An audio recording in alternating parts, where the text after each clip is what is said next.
Am I speaking loud enough? Yeah, that's better. The Occupy movement was this collective unleashing of anger in response to the financial crisis, but it was also a response to the delegitimizing of the state and its role as arbiter of capital.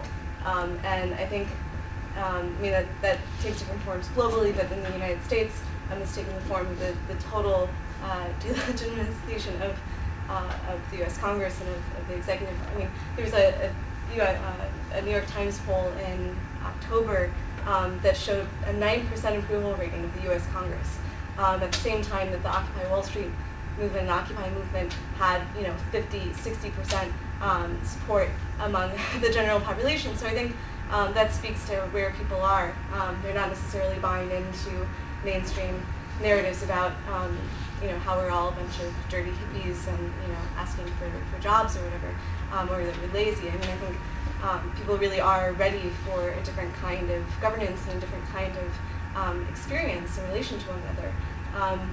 But they don't necessarily know how to manifest it because they're coming from a system that is hierarchical and patriarchal, and so we end up in the movement replicating all of these same structures and problems. And so Matt and I have been working in different ways, but I think what Secret Spaces has been doing and what we've been trying to do with facilitation and with certain processes is attempting to address like how we cannot replicate these same things in our own autonomous spaces. So that's one thing. I wanted to touch on the question of resources because this came up earlier with Argentina and Venezuela, and we're never. I think it's an incredibly difficult position to be in to try to create parallel institutions and autonomous spaces without any resources, or maybe we can rethink or reimagine what we mean by resources.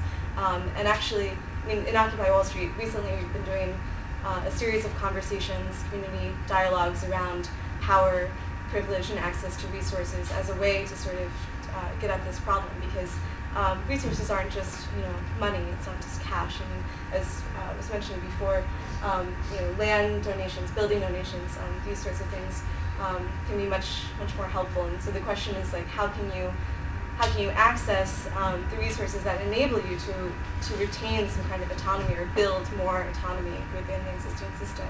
And I don't think we've managed to do that within Occupy by any means. I think we've begun to sort of see the possibility of self-management and autonomy through the working group structure and through spokes council, but that hasn't entirely manifested itself. So we've started this series of dialogues to try to begin that conversation, to identify what it is we actually need to sustain the work that we're doing and to build alternative institutions. And I think like Occupy Farms is one really interesting example of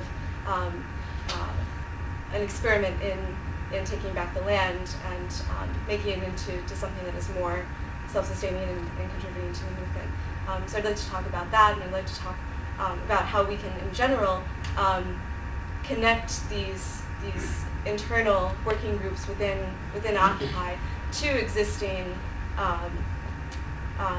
institutions and alternative economic models. Because right now, especially coming out of so in the park, we had this very sort of internal experiment in autonomy and in participation, but it was just centered around the encampment itself, right, and how to sustain that.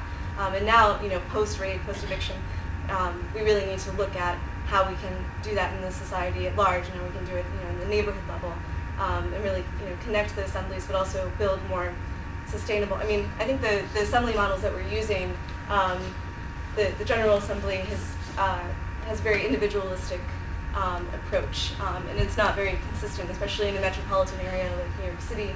You have a lot of transients, you have people coming in who are interested but not necessarily invested in the same way. They're not stakeholders in the same way. And so there's a lack of accountability in the General Assembly model itself. I think it's a great space for for organizing and outreach and to connect people to the movement, but it's not necessarily something that can be sustained. And so I think a spokes council kind of model, or model like we are talking about in Venezuela with these communes, basically, is something that maybe we need to think about moving forward. How can we build confederated models, or maybe even federated, although I'm wary of that.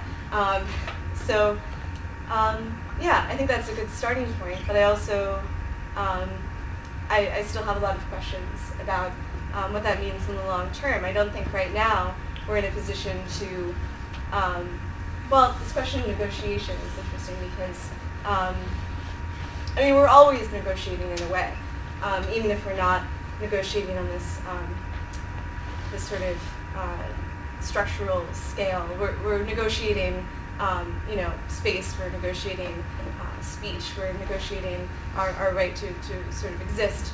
And I don't really mean to use the rights framework, but that we're constantly trying to find ways to exist within the current system and move beyond it. And so I think, that it's an ongoing process. That it's not just this point of ultimate negotiation. We're far from an armed struggle situation where we actually have dual power and there's some sort of confrontation, I think. But leading up to that, we need to think of what the process is going to look like. And I guess I think the main challenges facing us are the replication of existing patriarchy, hierarchy, and power relations from the structures that we're coming from. We're also facing disruption. We're facing state repression and internal violence. Really, how do we deal with this question of violence? How do we manage ourselves? This is a big question. So,